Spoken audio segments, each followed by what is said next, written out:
everybody, and welcome back to another powered up episode of the Good Enough Gaming Podcast. This week's episode is entitled Krillin in the Name of. So imagine there's an alien baby sent to Earth that ends up becoming the world's greatest hero when all his parents wanted was for him to escape to safety as the end of their world was imminent. Superman? If you were thinking about Superman, wrong.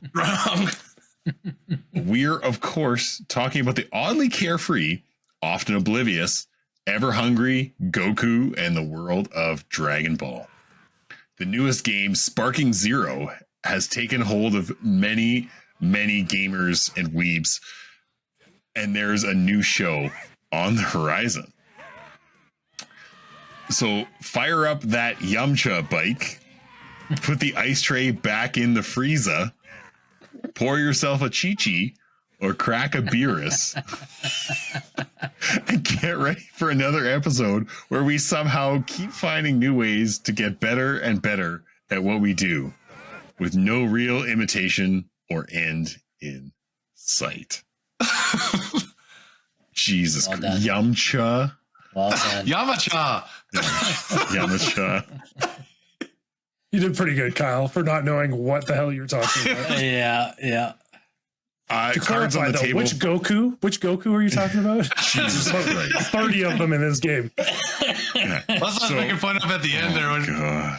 Kyle said imitation, but it's limitation. Oh, Did I read limitation?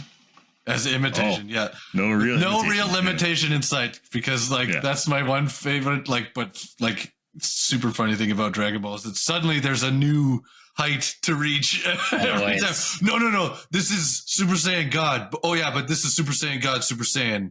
But then there's more. There's more. We've reached the ceiling. Where do we go? Well, you go through the ceiling and you make a new ceiling. How many colors of hair can we go through? Yeah. It's always over 9,000 though. Yeah. Oh man. That is the breadth of my Dragon Ball Z knowledge. Is that one stupid ass meme? It's over 9,000. I know Goku. I know Piccolo. Maybe. Tell me Vegeta. who's. Come on, you know who Vegeta is. Tell me who Spopovich is, Kyle. Doesn't he coach the Spurs? That's what I was going to say. He's actually the Super Saiyan version of Okay. of him. Yeah. So you're right. Yeah. Well done. The Majin version. Yeah. Exactly. So we're talking about Sparking Zero today, which is a new Dragon Ball Z fighting game, complete with a really extensive roster, half of which is just Goku or Vegeta. 160 plus characters. That's crazy. Fucking crazy. Yeah. Now, this game's interesting because it kind of lets you do a little bit of revisionist history in the story mode, right? Like you can go back and change the way things play out. Yeah, so essentially the story has a map as you go through it, and you can play as different characters. So you actually can play the story mode as Goku, which you would expect to do in every Dragon Ball game. No shit. Yeah. Then there's Vegeta. There's Gohan. There's Frieza, which Gohan, tell me more. Which is cool. Which is super cool, getting to be one of the villains. Who am I forgetting, Jordan? Who are the other ones? I put it in the chat. I think there's 6 choices this time. Yeah. I don't have it open. Okay. Anyways, there's multiple choices. Now, I you start as Goku, and you basically you have to go through the first sort of chapter in order to unlock playing all the story modes for everyone else. And Jordan and I are both kind of on the same page. We love adult Gohan, so I saw him as a choice, and I was like, oh, okay. So What's happening? Yeah, I'm on chapter 5 or 6 with Gohan now, and there's always parts where you can make a choice. So at the tournament where he's grown up and he's Saiyaman and he's trying to hide his identity. This is during the Buu saga. Vidal's getting absolutely pummeled by Spopovich. It was funny that Jordan made that. And so you get in the show, he basically flips out and he helps Videl instead of like letting her get crushed. That is a choice you can make right then and there in the story. Do I help Videl or do I just let it be? Do I just sit behind and watch? And so that has a divergence in the story, like a pathway that can kind of like divert off and lead to different things. And there's multiple of them across the different chapters. So you can make choices. Some of them it's just like really quickly you would get a different ending if you did something. So I beat Deborah instead of just, like making him waste time and not being able to attack Goku for a while. So was he charging up? Yeah, as always. But so if I beat Deborah, well, then then it goes to like an end cutscene, like a short one, and it's like Boo's never resurrected. He's never even brought out. If you would have beat Deborah, as like if Gohan would have beat him, Boo never even comes out. He never gets. And so I was like, that's crazy. Like that's kind of like it's short and it's sweet, the story. But it's kind of cool where it'd be like, this is what would have happened. Like if you flip the coin, then here it is. So this is like DBZ What If. Yes. It is 100%. Yeah. But it lets them play that card where otherwise people would get mad that it doesn't follow the canon. Yeah. Right. Well, and genius. Well, and like one of the biggest kind of jokes about Dragon Ball in general is every game follows the same saga. It's the same story. It's the same fucking story, right? So it's like, how many times can we buy the same game and play the same campaign and story and see the same outcomes? And so this is a perfect way for people. Yeah. This is the perfect way for people that are new to the franchise because they can get like the vanilla version and understand the story the way that it was told. But then for people like Daryl and myself that have watched the anime and played a bunch of the games and like we've got, pretty good knowledge about this kind of stuff. Well, now we can decide like, oh, you know what? I got to go fight Raditz. Well, I'm going to bring Piccolo with me this time. And so he actually saves Goku. Goku doesn't die this time. And it's like, so, and some of the choices, it'll just be like a little blip and then it'll bring you right back to the main storyline and kind of keep going. But then like to Daryl's point, there's some choices where like Boo never shows up. That's an entire saga that just it doesn't exist now. Like that's happen. That's huge for replayability. Like that, it's so funny. This reminds me of like the current story horror games where you have to replay it to be like, well, I'm going to kill everybody this time, or I'm going to try and save everyone this time and like make different decisions. Like the Until Dawns and the Quarry and like stuff like that where you're like, how can I make this play out in a different way, especially for people that know what the hell's going on in Dragon Ball Z. Yeah, totally.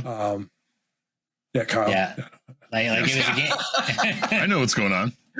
Like I was gonna buy this game regardless. I know that, but like leading up to the release, when I heard that the Cell games ending can completely change, which is and like I won't spoil all of it, but like instead of it being Goku Gohan, it's actually Vegeta that's involved in the ending to that. And as soon as I heard that, I was like, yeah, take all my money. Take it. I was like, that's incredible. It's like as you're going, so the map kind of like it's drawn out. When you're flying around, it's like they call it episodes, and so like you just see basically clips of all the shows, like Dragon Ball, Dragon Ball Z, Dragon Ball GT, Dragon Ball Super. Like there's all the different an animated shows, timeline almost. And you're just cool. Then you fly down and you go, and then you're like landing on the planets where these like episodes have taken place. And as you go, and if you look back at the map and you track backwards, it's like, well, I only had 2 fights, but there's 7 tiles here in between what I've done. You go over to the tiles and it's got like story pieces from the other playable characters in the story mode. So it's like this tile is tied to Goku. This tile is tied to Vegeta. This one is tied to Frieza. So like I think you can unlock other components by finishing the story with everybody, like, which is also crazy. It'll be really cool to see how many different variations there are, but also just how deep the changes go. You know, say the depth there is just unreal. Yeah. Oh, no, even it's so good. Like, it's nice we're getting into an era where I would say like Injustice and Mortal Kombat, like there's legitimate stories being told now in fighting games, not Mortal Kombat 2, where you're just like, fight the tower, right? And you're like, cool, I won. You get a little blurb at the end. Yeah. You just get like a little like 80s montage clip at the end. Yeah. Where is he now? He went on to graduate first in his class. But like watching this game and like watching the story that develops, because like this is not a game for me. I will admit that. Everything about this screams not for me. But like I have enjoyed some Dragon Ball in the past. But just like watching this, and then also watching how with Dragon Ball and the fact that everyone flies and there's power-ups and stuff, like compared to everything else, I would say this is the most unique fighting game out right now. Oh, absolutely. By far. Like even just fighting style, even if you just ignore the story, just with like the third person view and the way that you can like fly like at people, it's not just like side scroll. Nope. You can like blip behind people, and just the explosions and the charge ups and shit are just, it's crazy. So like it takes me back. Like, I don't know, Jordan, if you played like any Xenoverse, like any of the Xenoverse ones, like play both 1 and 2. Yeah. So it's the playability, it's like reminds me of that, but it's really going all the way back to the Tenkaichi series, which is like PlayStation 2. Jordan talked last episode about the golden years of gaming, and this is it. Like this is the 30 and 40-year-old dudes being like, you know, their kids are into Dragon Ball games, and they're like, oh yeah, like you want to fight, and he'd be like, oh, I'm gonna fuck you up, because these are the games that I played for Dragon Ball. This is my shit. It's like you go and learn today. Yeah, so it's the old Tenkaichi style. So just as much to Trevor's point, the thing that's taken me that I find so cool, and I'll let Jordan talk about the player versus player part of this online, but the characters are literally scaled to the level and ability that they are in the show. So if you go in as Yama-cha and you're trying to fight Legend Super Saiyan Broly, like it's gonna take like 4 hits for this guy. You're dead. Like, and you're gonna have to hit him 180 times to to do any damage to Bro. I think that is one of the coolest things that's ever been done in a fighting game, that makes you actually have to think about what you're going into battle with, and actually have to use other characters, because the guy that you might like on the low end is not powerful enough to get you to the end goal later on. Mm-hmm. We were talking about this last night, weren't we? When we were when we were playing other games, but like the point buy system for like tournament play has very interesting implications. Yes, I'll let Jordan talk about that. So like, just to kind of touch on what Daryl had said too, like, so there's a whole tournament mode in the game as well. There's an online portion and an offline portion, but then within that, because like basically in the show, every series and every season it ends in some type of tournament most of the time. So you've got the World Tournament, you've got the Cell Games Tournament, you got the Other Worlds Tournament. These are all different game modes within that tournament function. And they've all got unique rules and like different kind of components. The funny one though is there's Yama-cha Games, which is his own tournament that Yama-cha created. But the whole thing is he just tries to rig it so that the final battle, he's going up against somebody he can actually beat. And like sounds like every high school tournament I've ever heard of. You know it's the worst when you get paired up against the home school first. First game, So that's the funny thing, is like it'll be showing the intros to the characters, and you'll have Yamcha with his voiceover being like, okay, well, I don't know who I want to win this fight, but I got to figure out who I stand the best chance at beating. And like he's saying this while you're getting ready for your fight, which just makes it hilarious. But the funny thing about his tournament is there's no character select. It is a random character selection to start his tournament. And so for me, I was like, oh, fuck it. I want to see what this tournament is. I've done a couple of the other ones. So I get Dr. Giro, which, you know, pretty strong character. Like he's not all the way bad. From his island. Exactly. Dr. Giro. And he's part he's part android, is, you know, so and first round of the tournament I get matched up against Super Saiyan Broly. Fucking cool. Yeah, I'm just gonna go. He whooped my ass in about 25 seconds. Yeah, it's in like about 25 seconds. It's unrelenting. I was fucking dead. And like other games, I would be frustrated and upset, but because I know this game is scaled that way, I laughed the entire fight while I got my ass fucking handed to me by Broly. It was just such a funny mechanic to me that way. We were also talking, there were some people online that were fighting, was it like the super, like the Saiyan ape version? Yeah, it's the Vegeta, like the Vegeta storyline. Yeah. And it was just like fucking it ruins you. Like the first time I fought, I got messed up. From what people have said, that's like the first difficulty ramp. Oh, like that's your Demon Souls Elden Ring moment where you're like, oh, okay, I really have to like think this through. Yeah, you can't just button bash against them. Yeah. So, and like the interesting thing about characters like that is you can actually choose Great Ape Vegeta in online fights as a playable character. Like he's a playable character. But they've done an interesting thing where so you can do singular fights where you just pick one guy. But then there's team battles too, like a Marvel versus Capcom type thing. You can have, 3, 4, sometimes even 5 characters on a team. But the caveat to that is there's a DP level for each battle. So let's say there's 3 characters in this team battle. You can only pick 15 characters that equal 15 points.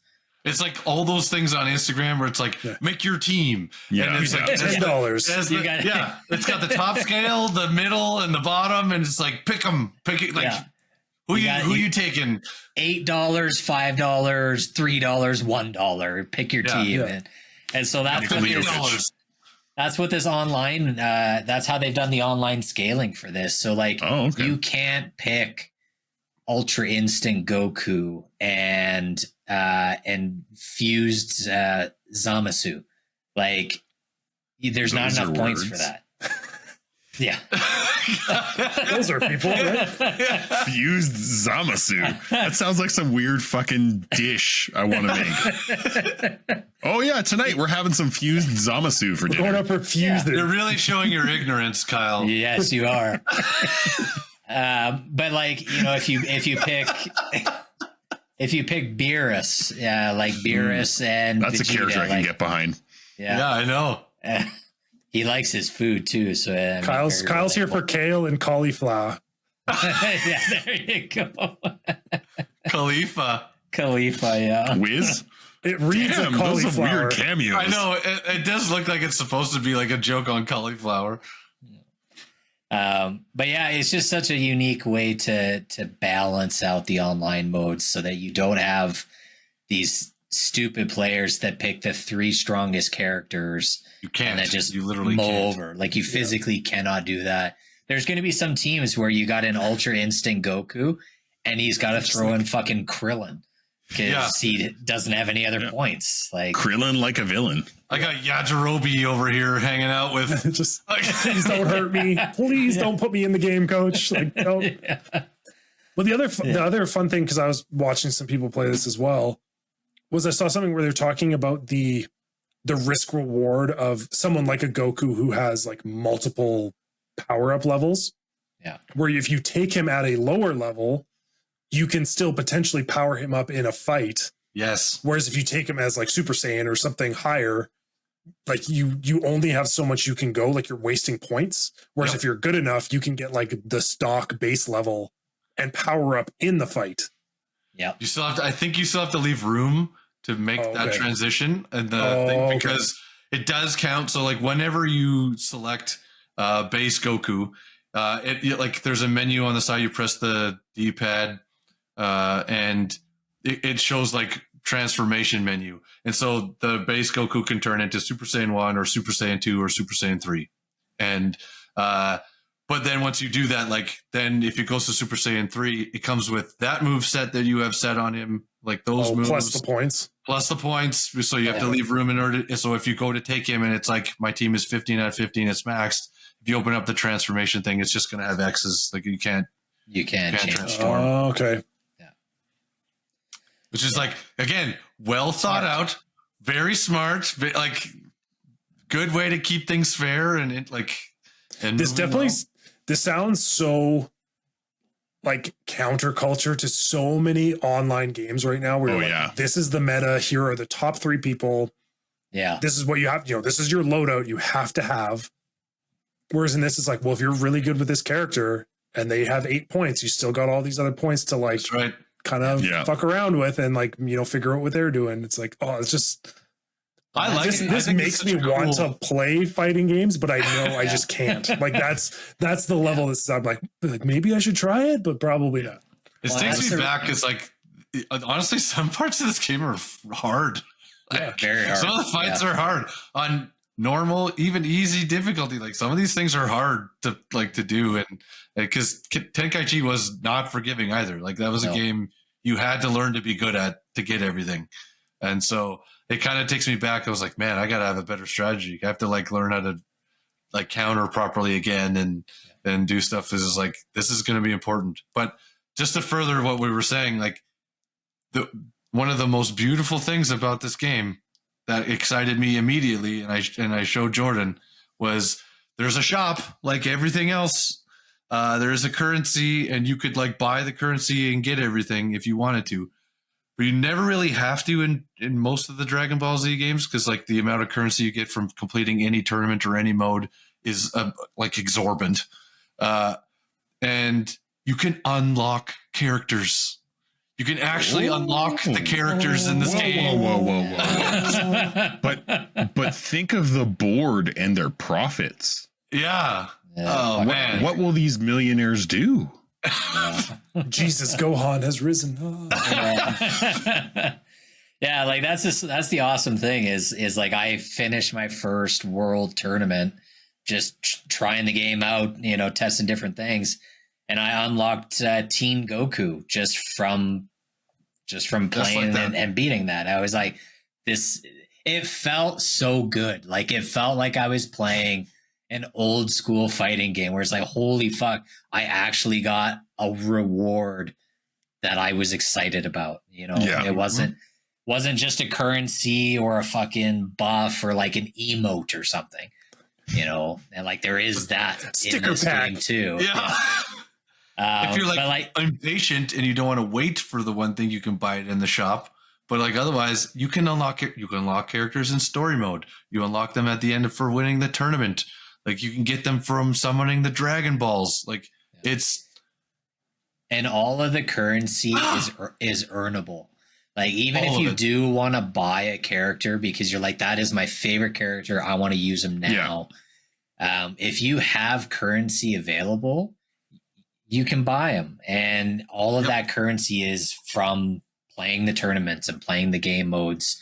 You like, I'm sure there is one in there, Daryl, but is there even a store to like buy currency with real life money? That is like I haven't separate, seen it. I think it's separate. Like go into the outside PlayStation store. Yeah, I think it's outside of the game. Like see, that's buy as any. Oh, that's ethical game production. Like that to me, that's pure ethical game production. You have to like, it's not like being foisted on you like, hey, buy these credits, get this thing. It's like, I see this thing, I see the credits, I could earn it myself, like by playing the game, or I could buy it. Which is what you should theoretically be doing. Yes. Yeah. And actually provides you with enough credits to earn it within the game. That's the thing is like, if you're going to put that in, at least make the credits like obtainable within reason, you know, like. Yeah, like doing like the Diablo season pass where you just get fucked. Like there are some things in the store that are, 200,000 coin and shit like that. But like finishing a tournament in first place, you get 160,000. Yeah, exactly. It's like, attainable. Like it's super easy to do. It's 3 fights. You have to win 3 fights to get to get that amount of money. Like So like for me, I've watched semi recently Dragon Ball Super, like the newer kind of version of the series. Mm-hmm. And there's a character named Bergamo in Super that's like a wolf character. I swear to God, you could be just making this shit up with the names. I know. I'll keep throwing names at you. But like Bergamo is fucking sick. I love the look of the character. He's super cool. And I saw him pop up in the store and he was only like maybe 80,000 coin or 100,000 coin. I was like, yeah, fuck it. I'm just going to pay for him because this guy is sweet. And so it's like stuff like that. If there's a character you really like and you got the coin for it, you don't feel bad about spending it because a couple tournaments later, like you're going to get that stuff back anyway. It's so refreshing to have stuff like that. I think we've been talking a lot about fighting. We have. I think it's time for Daryl's Danger Dome for the first fantasy face-off of the season. Let's go. Fantasy face-off. Fight. Speaking of tournaments. All right, so on the theme of today's episode, I am going to pick a character from the Dragon Ball Z universe to get your Google fingers ready, Kyle. Yeah. No, this is one Kyle will know. Oh, that's a nice change of pace. Yeah, so I call it the Battle of the Green Bastards, and this is it's going to be Piccolo versus Martian Manhunter from DC. Oh. Kyle, you know Piccolo. Stop being a baby. I know of them. Well, this one is easy, but I'll let Kyle go first. I'm gonna pick Martian Manhunter because he's not DBZ. Okay. It's also like in his name. Like it's like he's literally there to hunt someone like Piccolo. Like it's if he can't do it, he's not doing his job. Like, it's very on brand. Yeah. I honestly don't know because like I'm more familiar with Piccolo than I am with Martian Manhunter, honestly. So the funny thing, beam cannon. It's the blind leading the blind here. Yeah. The funny thing with Martian Manhunter is the Martian race is actually like pacifist for the most part. Like they don't want to fight and they don't really like, that's not what they do. Martian Manhunter just got kind of thrown into it. It was either that or be a slave basically. Yeah. So if you step to him, he'll pass a fist through your face. Well, he can shift through things. He can actually. Yeah, that's really accurate, Kyle. But like Piccolo, on the other hand, when he was evil Piccolo, his sole purpose was to conquer planets. And so, like to me, Piccolo is bred to fight, and it goes good with cheese and meat too. Usually does, yeah. So, oh my God. So I got to go Piccolo. I just think from Cheerios, Piccolos. So Trevor, you're the deciding factor here. Yeah. I think honestly, based on what Jordan had said and just knowing Dragon Ball Z characters, I think I got to go Piccolo. That's gonna fuck you, Kyle. I swear I don't do that on purpose. Hey, I had a compelling case. Yeah. I had a compelling case. Honestly, I Kyle, swear. It wouldn't be it's a more of a fantasy coin flip. face-off of a season, the first one of the season, without making Kyle lose. It just wouldn't be right. Unless the people can tell us otherwise, I'm unsure. We're here for it. Yeah, I am the most DBZ ignorant person. Yeah.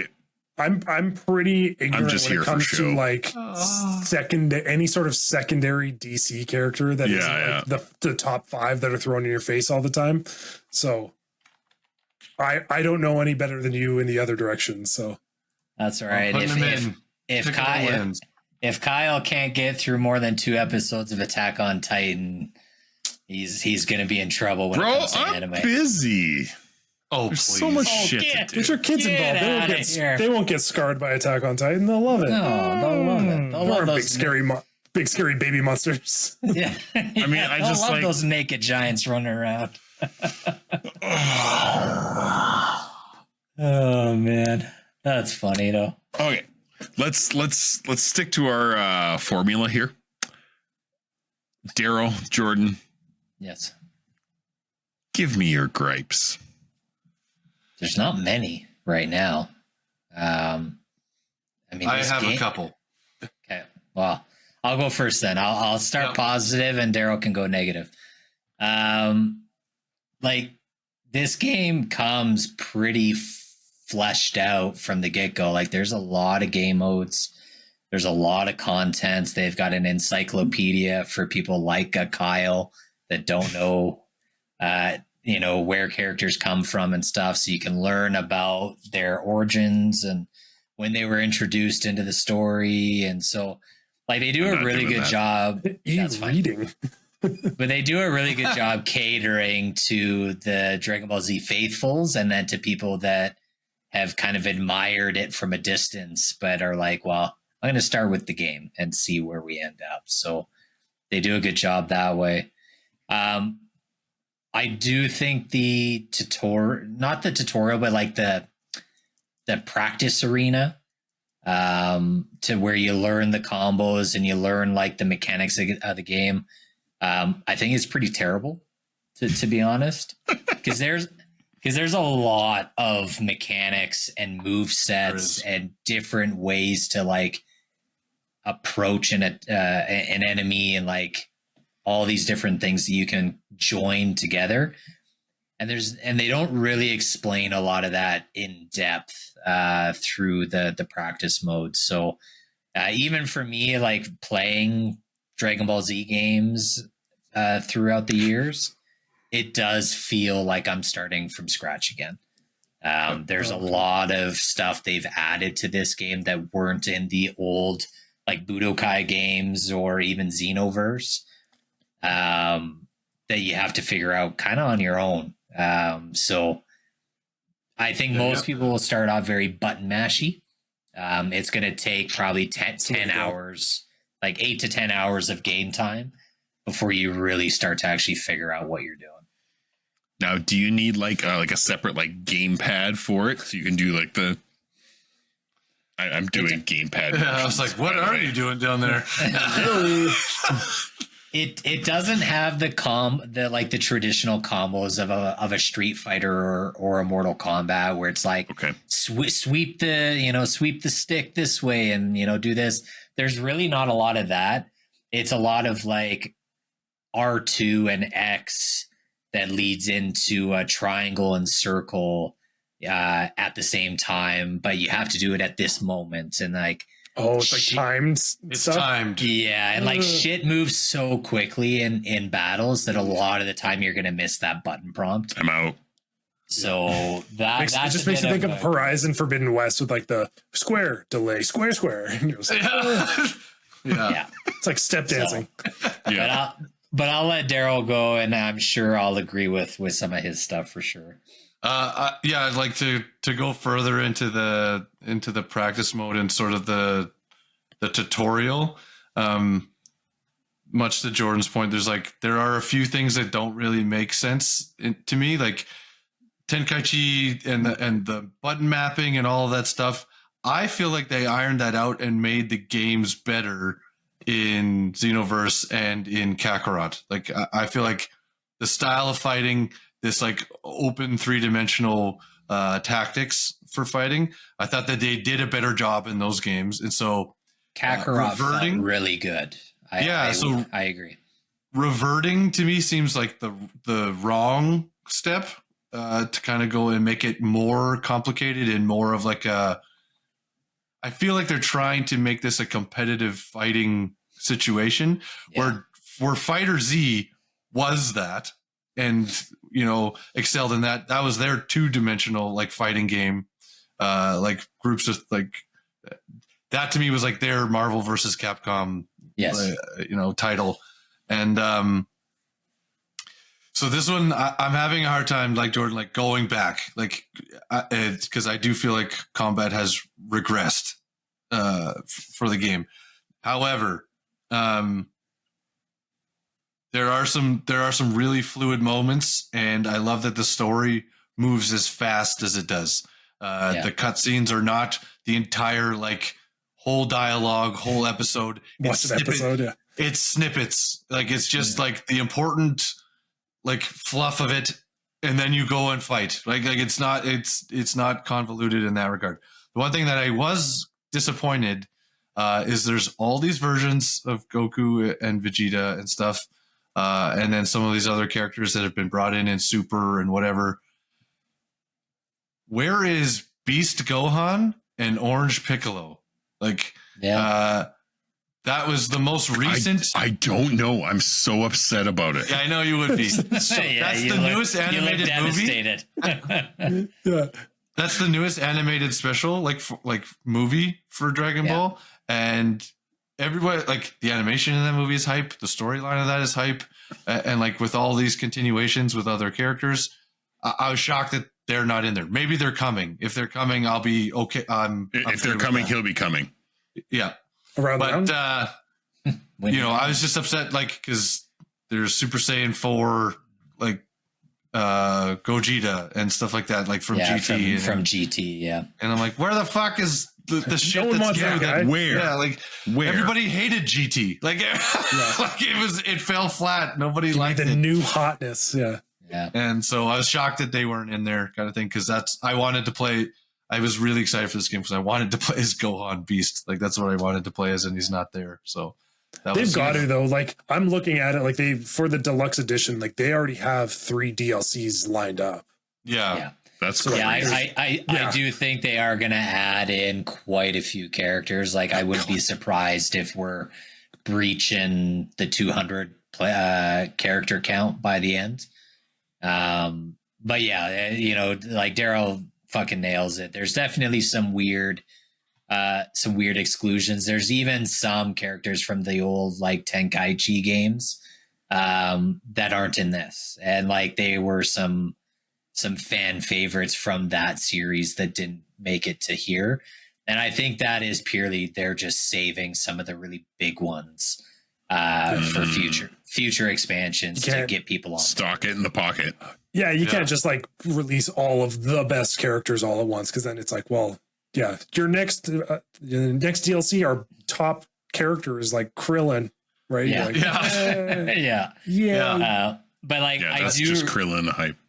I do really like that the kind of the intro to this game. It follow like a lot of the stuff that they show is from Dragon Ball Super, which is great. Like it's a story I'm unfamiliar with, which I'm looking forward to playing through. Yeah, so like for people that are so used to the Dragon Ball Z sagas, Frieza and Cell and Majin Buu, like it's nice to see the opening to the game be, like you've got Beerus and you've got Whis and you've got all these characters. It just feels like a nice progression of like, okay, we're not going to retread a lot of the same ground that we've already done a million times. But like on the content thing too, like we hadn't even touched on it. But like there's proficiency levels for each character. So there's a 5-star count. 7. There's a 7-star count. and their stats will buff as you hit each proficiency. But then like for the story modes and for the world tournament stuff, there's also there's like, I don't even know if you call it a loot system, but there's like a buff system. So you can get little capsules, and each capsule will have different buffs. So this one will give you a better key. This one will give you more HP. This one gives you, stronger special attacks. And each character can equip like 5 of them, and there's different rarities to each one as well. So like those on top of the proficiency stuff, it really you can metagame it if you want. Yep. But you could also play this game for forever from the sounds of it. Yes. Like, there's a ton of content in it like that. And that is to a grace to the game. Like there is a ton to do. They did not short us with anything. And it does kind of push you to play as more than just, your top 3 favorite characters. There is motivation to do more than that, which is nice. And yet still next week, you're going to get some like MMO grindy sweat. That's just like, I'm all out of content. Where's more content? Yeah. Like, somebody that hasn't stopped playing for fucking 200 straight hours. Yeah. But the stream, guys, they gotta. Oh yeah. It doesn't matter. Like, this is so much stuff. The cool thing too is like when you up your proficiency level, there's specific unlocks for that character. So it might just be different like costumes, different. Yeah. There's background music. There's different player titles and cards, different emotes, and like. Yeah. But it's all unlockable, right? All unlockable. All unlockable. Crazy. Yeah. What I feel like I need to pay for this game just out of like morals. just keep it. I'm gonna keep it in the package for like PSA collectors one day. Yeah, right. Just moral obligation to pay. But like, my one other gripe. Sorry. No, you go. Yeah, you go. My one other thing that I have been kind of disappointed in is the character select menu.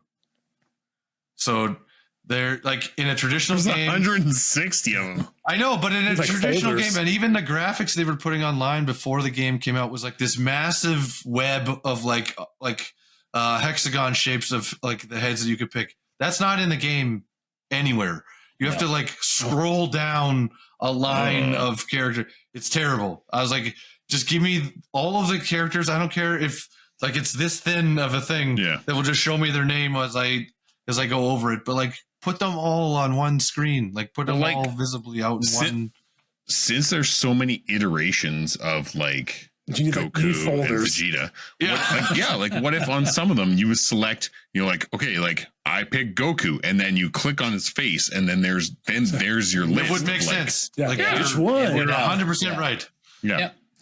Honestly, I would even love just like a more animated character select screen like Mortal Kombat or Injustice.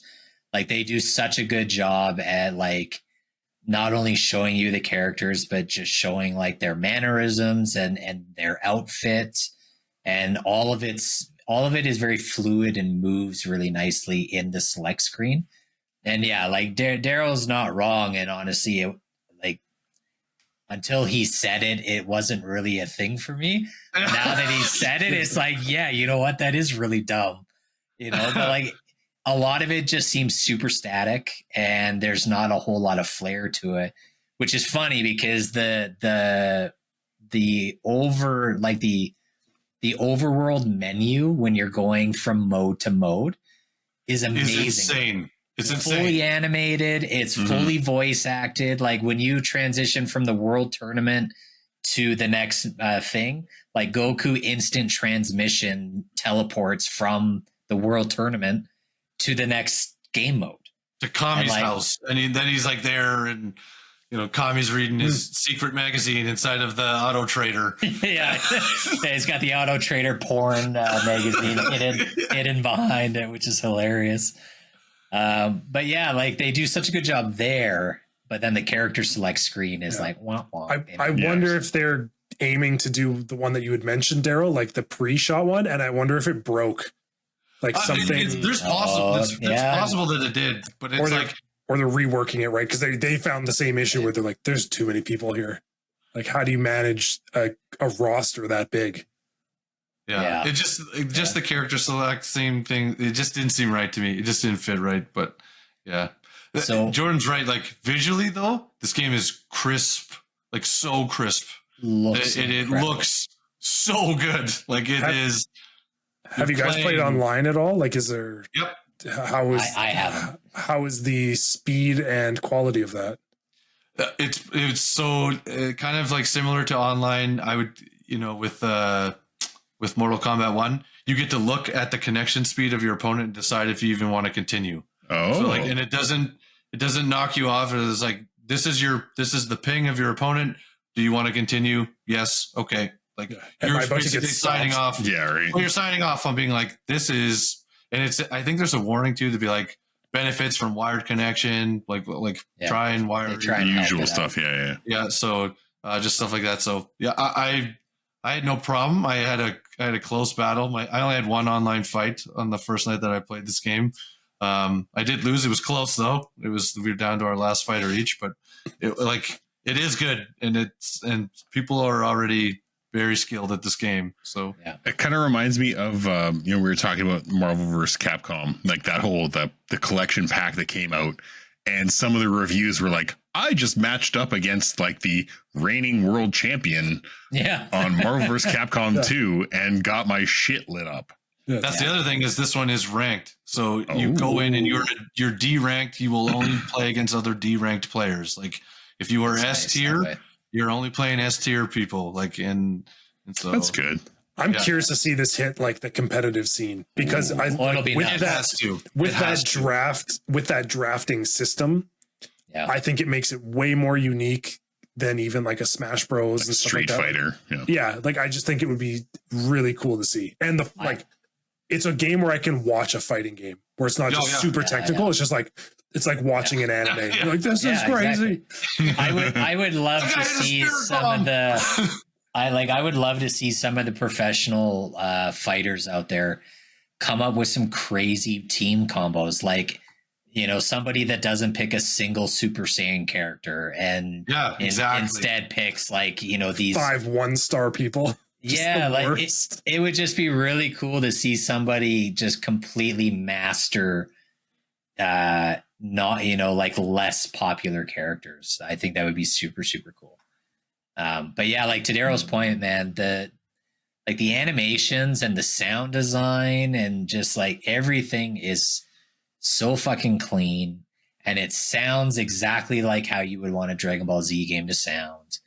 And it just like, it's crazy. It took us till 2024 to get a game that looks this good in this franchise, in this style. Yeah. Because like there are certain moves where I'm not too familiar with some of the specials of like some of the movie characters and stuff. But like I found a character whose name is Tapion, who's only in the movies. He's not even in the series. But he has a sword where that rumors are he's actually the original sword owner of the sword that Trunks uses. And so I'm like, fuck yeah, this is up my alley. Trunks is Vegeta's son. Kyle might as well just be like reading. He also travels from the future into the past to warn them about the androids in Cell. Okay, Kyle, he's like the Doctor Who. He's like the Doctor Who of Dragon Ball. Kyle, does that help? Is that getting you closer? No, I can't help it. I'm nerding out about something I enjoy. Okay. But like I found him in the character roster, and so I was like, fuck it, I don't know anything about this guy. But like his special abilities just look so clean and crisp that it's like you're going to want to try unknown characters just to see how they're animated and see what their move set looks like, because it just, everything in the game looks that good. And it's amazing that way. Okay, so sorry, finish your thought. Just the one last thing I want to say that's super cool, and then we can put Kyle to bed because it's sleepy night soon for him. Is one of the last game modes I think is really what's going to show streamer and like the longevity of this is they've got a custom game mode where you can build fights however you want. Yep. And it's going to turn into the Super Mario Maker version of Dragon Ball. Where it's like pitting the peon versus the god. And you can't upload these custom modes unless you've beaten it yourself. Oh, cool. And so there's certain things where like, and you can custom make the cutscenes, you can custom make the finishers. That's cool. You can Vegeta, you bitch. Do your own voice recording. You can even custom make like the winning conditions. So like Goku has to do a spirit bomb on this character to win. You can't win up any his other butthole. way. Yeah. Someone's gonna like remake the entire like animated series with that. Oh my god. There's potential for that for sure. But like there could be like a really huge David versus Goliath kind of fights that like some of these people finish. Dark Souls. Level 1, no hit, bro. Yeah. Honestly. Well, and it'll be cool to see different people come up with like, okay, you've got characters from the movies that have never been matched up against this guy. And it's like, well, now we get to actually see it, but with the cinematics kind of built in that are all custom, like fan made. Like I'm really curious to see where that mode is a year from now, and just the creativity that people come up with. It's going to be like Little Big Planet and Super Mario Maker, but in the Dragon Ball universe. But a fighting game. Yeah, in a fighting, it's just wild. Yeah. It's a crazy mode. I agree with Jordan. That was super cool. And I'm hoping that the developers like add to it as they see what the fans are asking for. Like, you know, give me more cutscene options, give me more, you know, different abilities that I can add in. Like, I hope that they add to it for the player base that loves it. Sounds so cool. Yeah. I like the concept, but just it's just the fighting game. Come over and play, Trevor. Yeah, come over and play. I'll come be your hype man. I'll just yeah. I'll paint 6 dots on my head. And,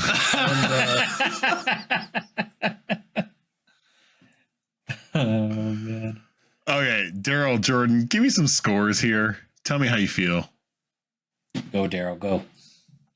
I give it a 8 out of 10. Nice.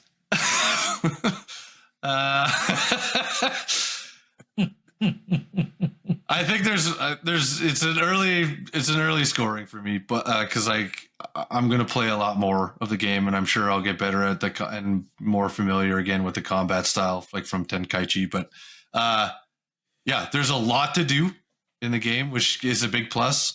It's visually like very appealing, very stunning. There's lots to collect. Being able to get the characters just by grinding things out and playing the game, that's amazing. Getting costumes, all of that stuff. Everything is unlockable. I love that. That deserves kudos. Like that alone, like the ethics of it, I appreciate.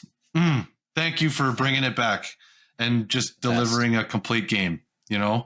And then, but like, again, my gripe is that I felt like the combat regressed. I felt like they had a really good formula with Xenoverse 2 and Kakarot, and I feel like it's gone kind of backwards. So that's really where I'm like, I don't know if I would have made this choice, but I'm sure they made it for a good reason.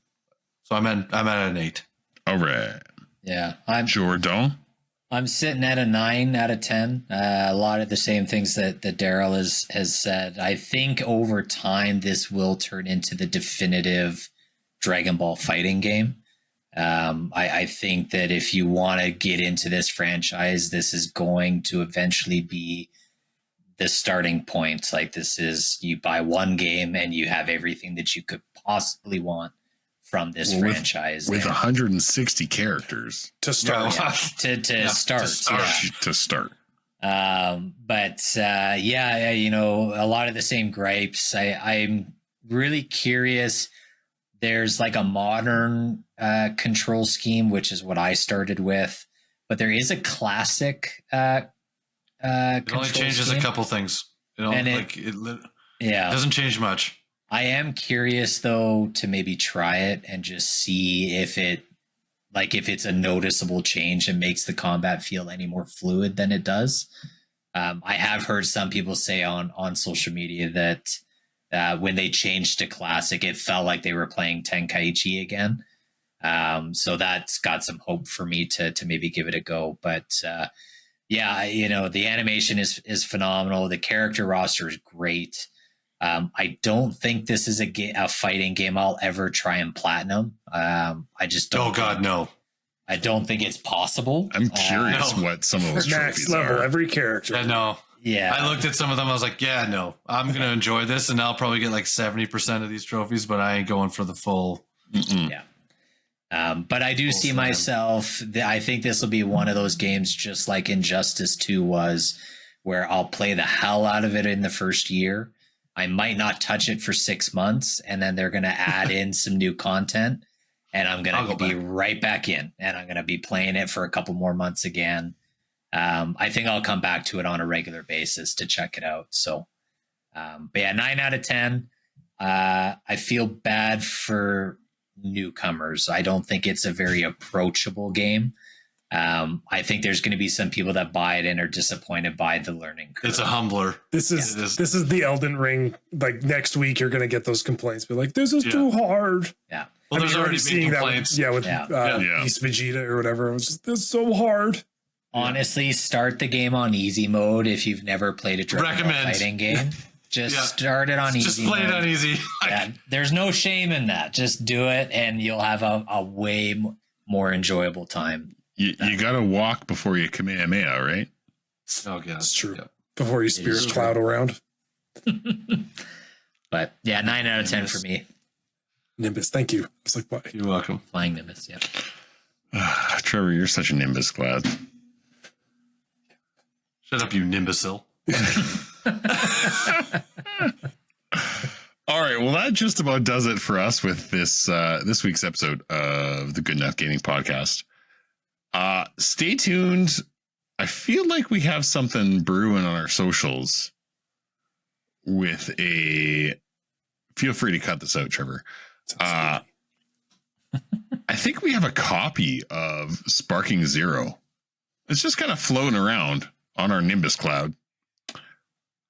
And we're feeling a little generous lately. Yeah.